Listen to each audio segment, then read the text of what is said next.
Selamat pagi anak kelas 6, apa kabar hari ini nak? Tentunya semangat belajar walaupun daring.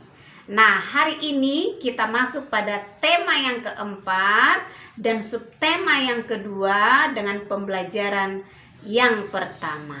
Tema yang keempat, globalisasi. Subtema yang kedua, globalisasi dan manfaatnya, dan pembelajaran yang pertama. Nah, ingat, kita tetap lakukan protokol kesehatan agar kita terhindar dari pandemi 19 ini. Kita bersyukur kepada Tuhan karena kita masih diberikan kesehatan, umur panjang, hingga saat ini kita dalam keadaan sehat. Nah, sebelum kita mulai dengan pembelajaran kita bersatu dalam doa.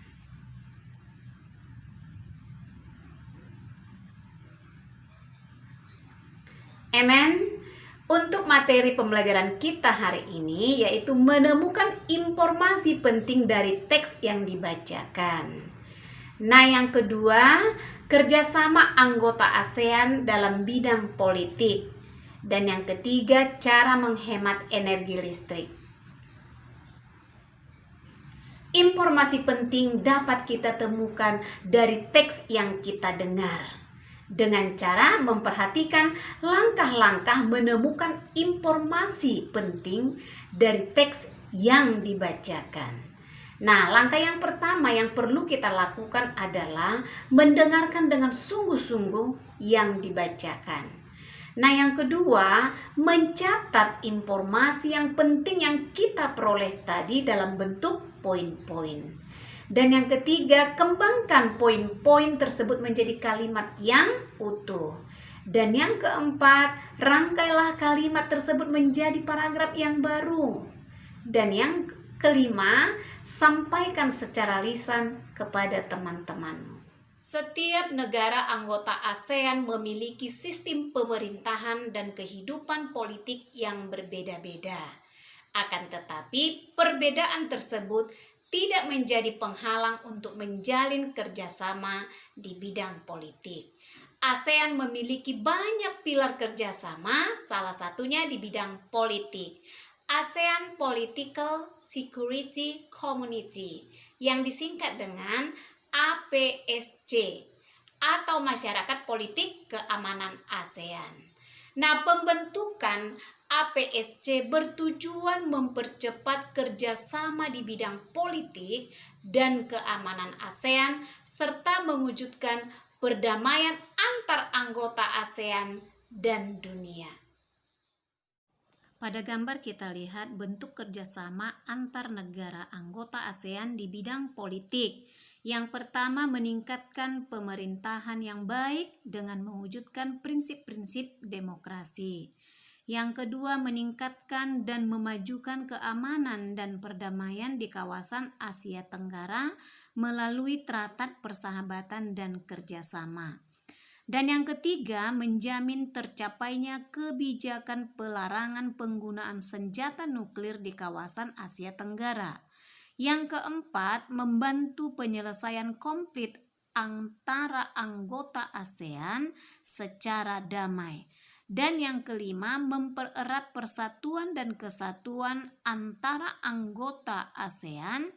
Dan yang keenam, menjalin hubungan dengan negara-negara di luar Asia Tenggara. Yang ketujuh, menjalin kerjasama di bidang maritim ASEAN.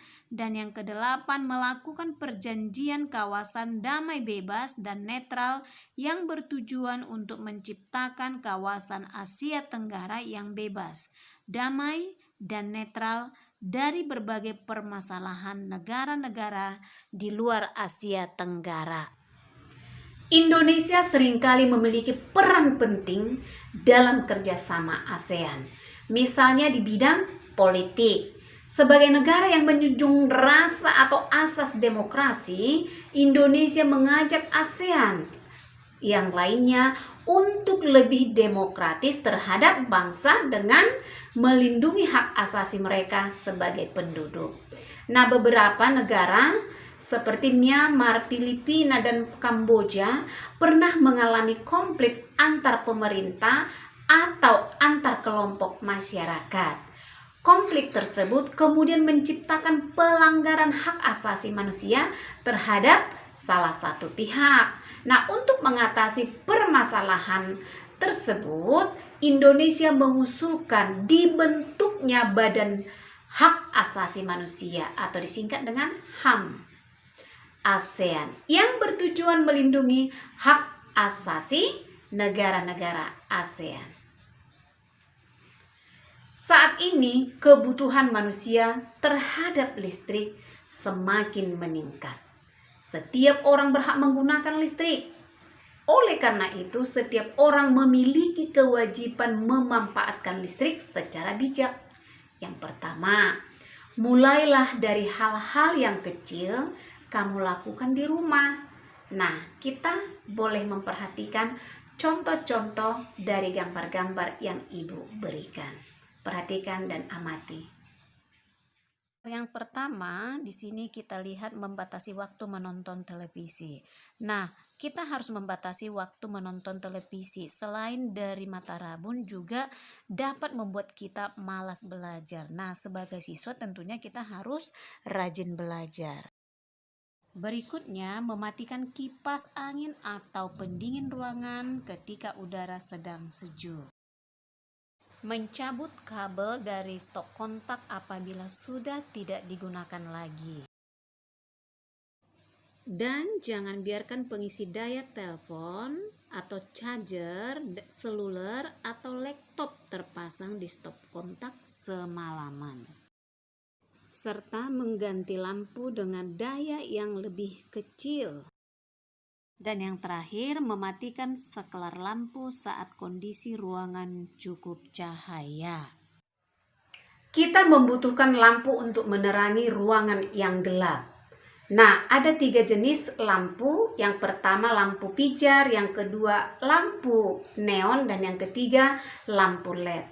Nah, lampu pijar tadi merupakan jenis lampu yang cahayanya berasal dari pemanasan filamen atau sejenis logam oleh listrik sehingga menghasilkan cahaya. Dan yang kedua lampu neon yaitu merupakan jenis lampu yang memiliki tingkat efisiensi listrik paling tinggi. Artinya energi listrik yang digunakan jauh lebih hemat dibanding jenis-jenis lampu lainnya. Dan yang ketiga, saat ini penggunaan lampu LED banyak digunakan sebagai penerangan rumah dan juga di jalan-jalan. Nah, lampu lalu lintas dan ruangan di gedung. Dari semua itu, kita harus memiliki sikap tanggung jawab dalam memanfaatkan listrik. Hal tersebut harus kita lakukan untuk meringankan orang tua kita dalam membayar listrik bulanan. Ingat adik-adik, yang masih kecil perlu kita untuk ajarin atau kita ingatkan untuk tidak bermain dengan kabel ataupun stop kontak, khususnya dengan tangan yang basah. Nah, demikian pembelajaran kita hari ini. Semoga melalui pembelajaran ini dapat bermanfaat buat kalian di rumah untuk mengikuti pembelajaran daring. Sekian, kita bersatu dalam doa.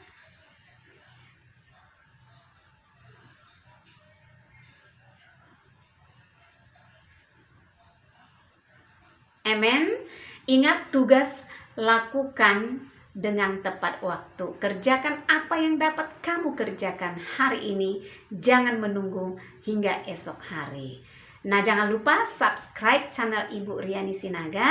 Tuhan Yesus memberkati.